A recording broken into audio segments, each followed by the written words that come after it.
I'll say Yat Epine, good morning, and really happy to be in my home, really happy to be here with my neighbors.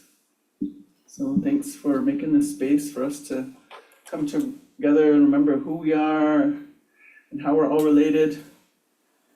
And also sometimes I say to remember who we are, where we are, and how it is. And then we get to hear that from different perspectives from each other. So I'm really honored to have this opportunity to say some things that are moving for me right now. So, we go through this every time, and thanks for being patient with me every time. So first, there's like a lot of nudges, like, hey, you wanna come? And that takes a little while, and then it's like, hey, what are you gonna talk about? And that takes a few nudges as well. And I don't know where I was or what I was doing at the time, but I was like looking at this coming up, and I was like, oh, womb of the mother. Well, it's always a good subject, but I was like, now what was I thinking at the time when I sent that to Jenny? And I've really been racking my brains about it. You can change your mind whenever you want to. Thank you. Total permission. Thank you. You do you. That's why I always hate giving a title, because I'm like. I know, it is hard. But then I remembered what was going on. So let's see, I want to give a little background, a little context for what I want to say, what I want to talk about the womb of the mother. But first I feel like singing a little bit. The kids are all coming into town. Like I said, their father's memorial is today, and I can feel them feeling the gravitas. So yeah, I just want to sing a little song for them and for us, for whatever we're working with right here. So I call this an empowerment song, and it's a little bit of a variation of a ceremony song, but it's not quite that ceremony song. So actually, why don't we, this is something else I wanted to do. If you can, maybe you can put your feet flat on the ground. Maybe just take a couple breaths together. Just inhale and exhale. And inhale and exhale. Inhale one more time. And exhale. Keep inhaling and exhaling, but that's the last one we're going to do together. And so I want to ask permission from this Mother Earth for us to impose to propose our roots down to her. So just ask that one, we might envision this holy star that's warming up for us outside. I say this holy star has been having this conversation with our Mother Earth for a long time. And I see that holy star as masculine, as male. And so I always say, whatever he's saying to her, she likes it. She likes it. He knows just what to say to her, because the life just tumbles out of her as a result of whatever he's saying to her. She's just languid and sensuous and fecund and creative in all the life and the life force that he awakens in her. And so we get to be the children in between this passionate conversation between this mother and father.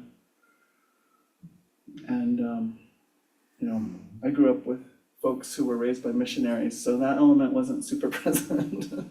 So I really appreciate that feeling. So one, I'm just going to ask us to visualize and feel that sun coming in, maybe even coming in the top of the crown of the head and coming down. And that light actually is full spectrum. It's prism, so rainbow light coming into the crown, coming down through the center of the body, the skull, down through to the throat, but also starting to enter into that spinal column, coming down into the heart, chest, to the solar plexus. And let's just let it reside in the solar plexus for the moment. Rainbow light. And now with our feet on the ground, I'm going to ask that we invoke the heart of our mother to come up and meet us under our feet. And maybe you can begin to visualize, with this holy star language, roots are beginning to sprout out of the feet, your taproot down to meet this rising from the heart of the mother. And you can receive her heart, her medicine. One heartbeat every 10,000 years, Martin Pertel proposes. It's that reverberation. So let that heart medicine travel up the root that you've set down, up through the soles of your feet, now coming up the legs, the knees, thighs, pelvis, our own procreative aspects up into the belly, and meeting that rainbow light coming from above, right in the solar plexus here.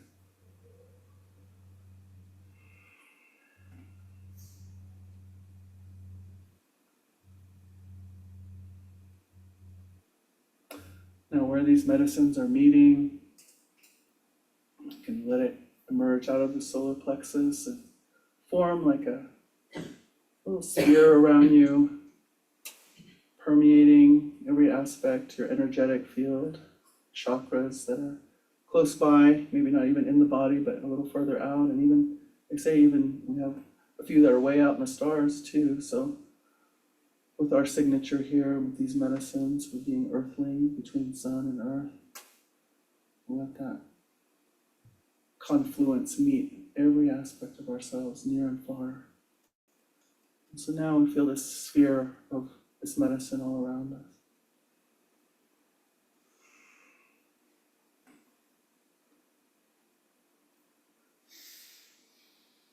And I'm going to sing this song now. Empowerment song. Yahweh, Yahweh, Yahweh, Yahuwah, Yahweh, Yahweh, Yahweh, hey, hey, ho, way, hey, ya, oh, hi, ya, Yahweh, Yahweh, Yahuwah,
So in this activated state, let's take a few more breaths together.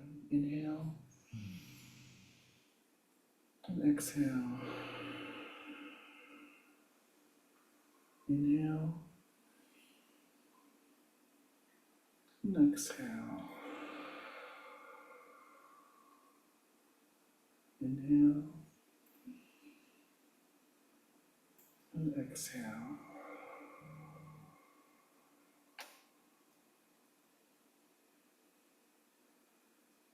So maybe that light medicine coming from above is turned up pretty high, and maybe this heart medicine coming from the earth up through the soles of the feet is pretty high. So it's gonna turn it down a few notches here. So make it nice and easy, gentle, holding, comfortable. Just let your breath relax. Always in this embrace. Always in this embrace.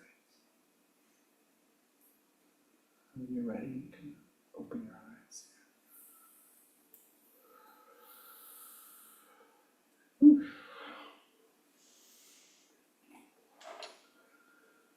So I'm looking at the prayer flags here, and there's the one up on the ceiling here, and there's the second one from my right, has the medicine wheel, has a medicine wheel on it, and so you can refer to that as I'm talking here if you like. But I'm giving this context to say that, that medicine wheel appeared to me in Canyon de Chelly at one point, and it's been teaching me ever since. It wasn't upright, it was horizontal, and it was just floating out over the canyon, and unbelievably, these two eagles were circling, and they're the ones who showed it to me, because they were following each other in a circle. I was like right at their level because I was on the canyon edge, but as they were circling, all of a sudden that medicine wheel appeared. And so I've been following this simple symbol. All those symbols are so simple, but they're really describing so much. But one of the things that I've thought about, and maybe you've heard me say this before, is that every single life form has been given a seat on that sacred hoop of life. Flying ones, swimming ones, creepy crawling ones, four-legged ones. And we say even the stone people, standing nation, the trees, and the waters. So every member of this Mother Earth life way has a seat, been given a seat on that circle. And to our great honor, we also, the five-fingered ones, have been given a seat on that circle, on that hoop. And so I say that every member has some really unique capacity to uphold the integrity of that hoop, to keep that hoop solid. And even though sometimes I visualize it kind of flat like this, sometimes I really think about that integrity almost like those arches that has the keystone on top, and if that stone has to be right, or that arch can't hold. But if it's right, then you can pile stones and stones and stones. You can put massive amounts of weight on top of that arch, as long as that one stone is correct and holding that weight, And so that's how I picture each and every living being on that sacred hoop, and even us. And so that speaks to certain laws, I guess you could say, or laws of physics almost, right? So every member that was given that seat is necessary to maintain that integrity. So as we lose species, we're affecting the integrity of that hoop. As we forget, some of us, not mentioning any names, as we forget what is our perfect design to hold our place on that hoop, to contribute our aspect of integrity to the whole, then that begins to affect that hoop also. So interrelated. And something that has been presented to me more recently is that this, maybe there are other worlds and other dimensions, or maybe even other parts of the solar system or multiverse, and their setup isn't necessarily that. They might have other setups, but this is our setup here on Earth. And I don't know, that sort of changes things for me too. It kind of makes it like a game in a way, This is our set of rules for our reality and how this Mother Earth moves and works and thrives. So also then, what has been spoken to me is something, the Spirit said to me at one point, you human beings love to participate in cause and effect. I like how they talk sometimes. Love to participate in cause and effect. I'm like, boy, do we. And so they said, but in your primary ways that you do that are through magic, medicine, and science. Those are the three things they named. And that's talking about a long period of time, thousands of years, right? And so they said, but in all of those aspects, you now have left out, or you've forgotten, or you don't think it's necessary to adhere to the law of sovereignty of all beings. So every being on that sacred hoop has sovereignty. And they have to, in order for the hoop to really have its integrity. So what does it mean for the hoop to have integrity? It means that everybody is thriving. Unto 7 generations, we might say. So that's a very deep level of harmony. It's a very deep level of harmony. And so every member has its perfect design for thriving life. And so the law of sovereignty says that here's the other part of it, that for me is at times overwhelming, is anything that any member does affects everybody else. There's no getting out of that. We as human beings are really struggling to accept that reality. We really want to pretend that I can be well if you're not well. But the structure doesn't allow for that. It's not even really a morality choice. It's a physics choice. It's a physics reality, right? So I have to think about what I'm doing. Every being, every member of this sacred hoop has to consider how they are going to act in this life. And the way that they act really cannot impair or prevent any other member from enacting its perfect design for thriving life. So for the human being, that can be an overwhelming prospect. But when I look right outside the window and I see every other life form out there, they're already doing it. So I say every single member out there, the impeccable way in which they conduct their life, as Barry Lopez said, they live in such a way that they support every other life form. So I say they understand omnibeneficence. And so I feel like, us newbies, the new kids on the block, the latest to arrive, we're learning this. We're trying to learn this with our relatives. So that's something that's a basis for many of the things that I talk and teach about, but I wanted to just lay that out there for us to start with, because thinking about what you read, Ken, and talking about the water.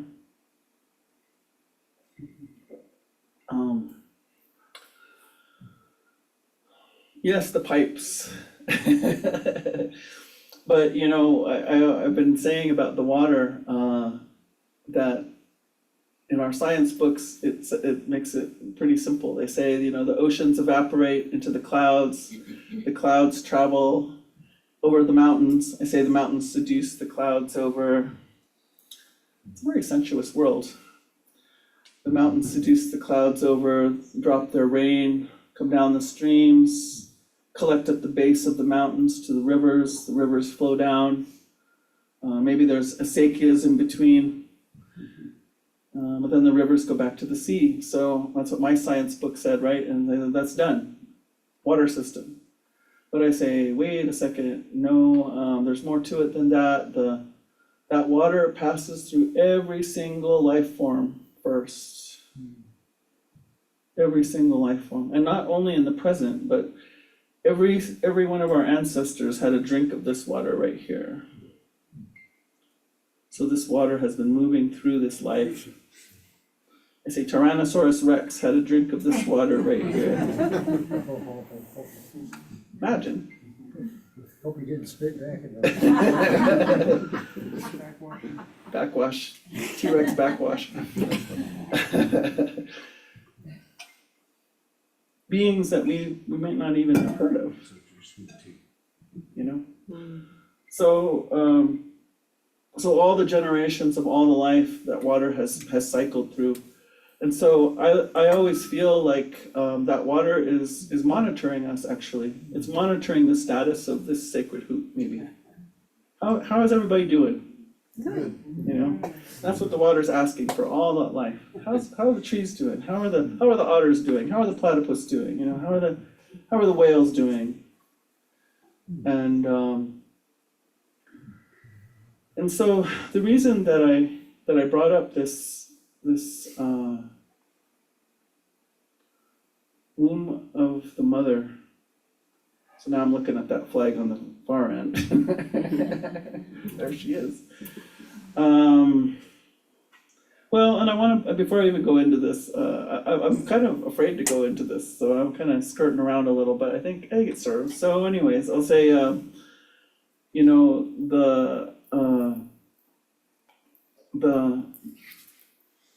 the womb of, you know, I'll go to, I'm trying to think of her name, Riane Eisler. Riane Eisler wrote the book, The Chalice and the Blade. And what I remember about that book, and it was a while ago that I read it, but well, she talks about how up until 5,000 years ago, if you look, archaeologically speaking, if you look at settlements, they were unfortified. They were not walled up. They were not trying to make sure that they were prepared for war. And this was true all over the earth, according to her. And then at 5,000 years, something happened, and all of a sudden, all these settlements began to be fortified to prevent war. And her conclusion was that in all these settlements that were not fortified, what you find are all these figurines like that one. All these figurines of the goddess, the feminine form. So her conclusion was that when we lived under a feminine god, we weren't warlike. And when we moved to being under a masculine god, then all of that changed. But I'm going to disagree. I understand why she says that. But coming from Indigenous culture and having been with so many different Indigenous peoples all over the world, what I know is we say that the female of our kind is synonymous with life, and the female of our kind is synonymous with earth. And so, especially in our time, you know, that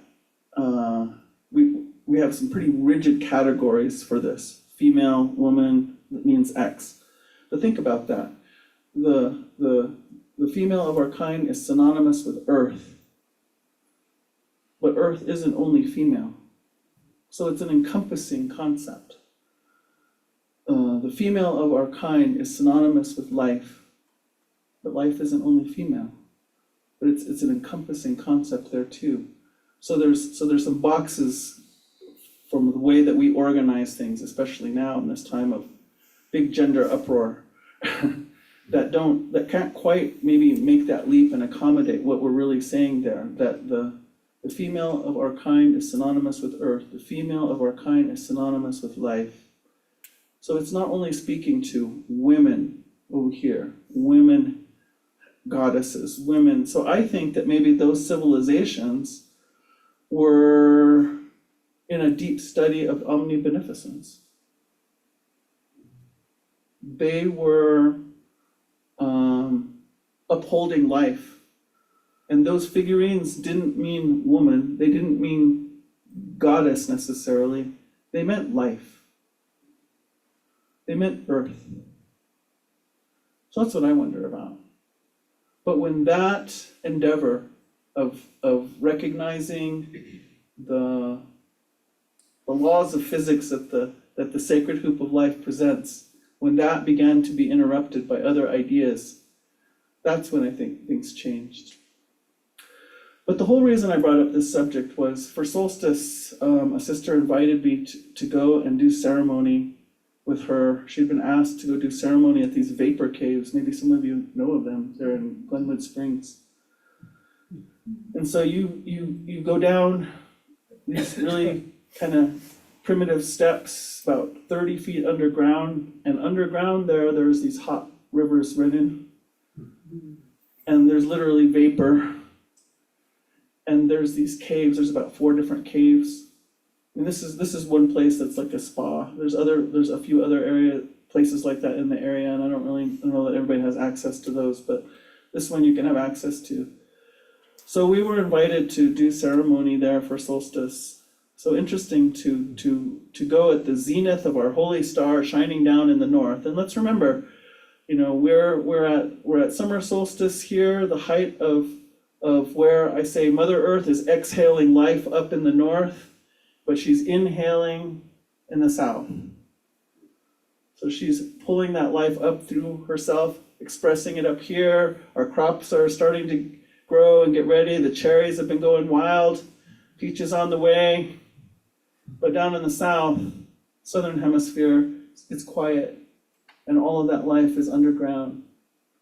And then she's gonna breathe out to the south. We just passed that mark, right? So it's interesting to me to be up here in the north, but to be having ceremony underground for solstice. But I really felt that breath. But as soon as I went down into this vapor cave, wow. So this is why I think I've been skirting a little bit, because I don't even know if I can express what happened to be down there. To feel her breath, to feel, immediately she was just like, oh, honey, come here, come on, come get in my lap. And I just started bawling like a baby. Oh my God, everything that I didn't even know. A mama who could hold it. A mama who could hold it all easily.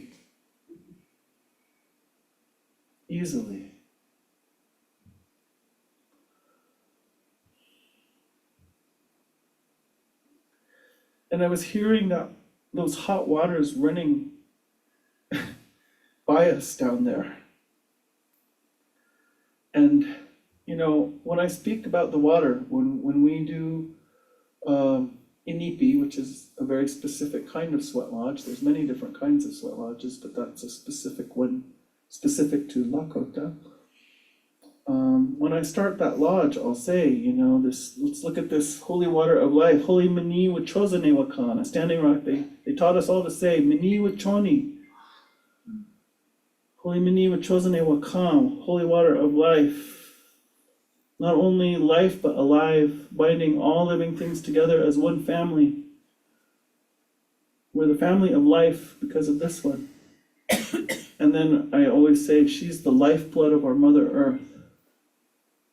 Wow, when I was down in that vapor cave,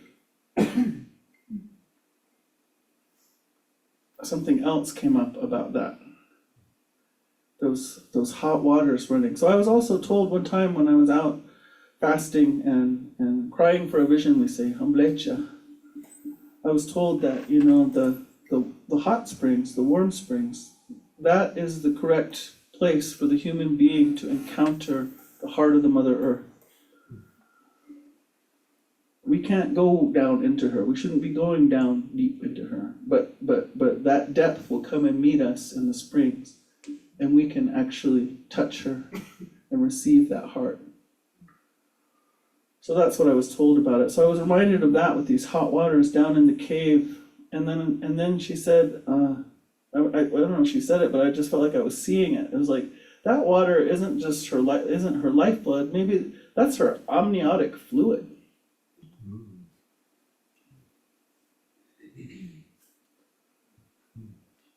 And when I felt that and saw that down there, I realized that, that amniotic fluid of every, mammal, I'm not sure, my biology gets fuzzy after that, but you think about it, it's calibrated perfectly for a kangaroo. for a flying squirrel, for a dolphin, and for the human being. And so, you know, she knows exactly what to do. She knows exactly how to support each life, each one. And so this magical medicine that we stand under and shower in and mix up our ramen with, and just once again, I just wanted to point out from her womb how profound. So that's what I was thinking about when Jenny asked me, what would you like to speak about? So I just wanted to try my best to bring that moment to you, because I just want to say we're so held. And I'm really grateful to be here, to be able to say that and remember that again. So, for all my relations. Thank you.